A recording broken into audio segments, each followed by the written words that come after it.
আসসালামু আলাইকুম। আজ ইফতারিটা হোক সম্পূর্ণ অন্যরকম। তো তার জন্য নিয়ে আসি নতুন একটি রেসিপি, একটা ভিন্ন একটি রেসিপি। তো একেবারে ঝাল ঝাল আর খেতে কিন্তু খুবই মজা। আর সারাদিন রোজা রাখার পর এটা খেতে কিন্তু খুবই ভালো লাগে। চলুন তাহলে দেখে নিই।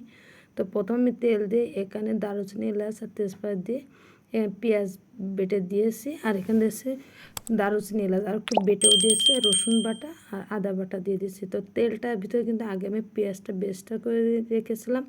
তার জন্য কিন্তু তেলটা একটু অন্যরকম দেখা যাচ্ছে, যেহেতু আগে পেঁয়াজ বেরেস্তা করে গেছি। শুকনো মরিচের গুঁড়া দিয়েছি, হলুদের গুঁড়া দিয়েছি আর স্বাদ মতো লবণ দিয়ে মশলাটা ভালো করে কষিয়ে নেব। তো মশলাটা যদি কষানো ভালো হয় তাহলে কিন্তু রান্নাটা কিন্তু খুবই ভালো হয়, খেতেও কিন্তু খুব ভালো হয়।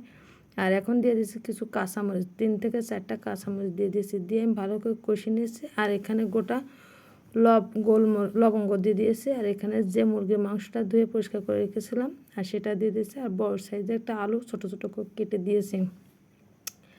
এটা দিয়ে আজকে আমি একটা ভুনা খিচুড়ি রান্না করব, যেটা খেতে ইফতারের সময় খুবই মজা হবে। আর একটু ঝাল ঝাল হলে কিন্তু বেশি ভালো লাগে।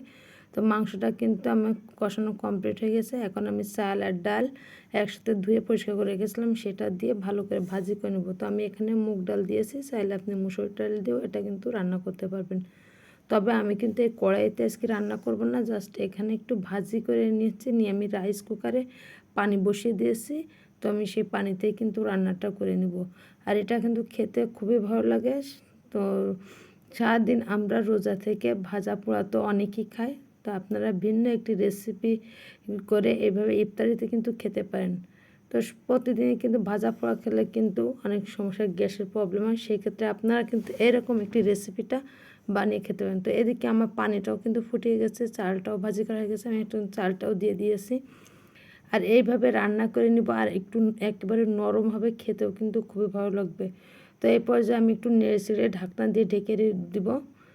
তো আমি কিছুক্ষণের জন্য ঢাকনা দিয়ে ঢেকে দিয়েছি। দিয়ে আমি এখন 5 থেকে 7 মিনিট পর ঢাকনাটা উঠিয়ে দেখবো যে কেমন হয়েছে।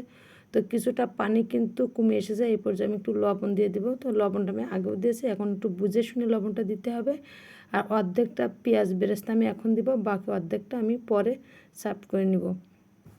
তো এরপর আমি আরও একটু নেড়ে ছেড়ে নিয়েছি, যাতে নিচ থেকে লেগে না যায়। তার জন্য ভালো করে নেড়ে নিয়েছি। অবশ্যই পুড়ে যাতে না যায় সেদিকে লক্ষ্য রাখতে হবে। তো দেখতে পাচ্ছেন আমার খিচুড়িটা কিন্তু মজাদার খিচুড়ি হয়ে গেছে। দেখতে কিন্তু খুবই লোভনীয় লাগছে, খেতেও কিন্তু খুবই টেস্টি হবে। কিন্তু কালারটা দেখে বোঝা যাচ্ছে না, রান্নাটা কিন্তু দারুণ হয়েছে আর খেতেও ভালো লাগবে।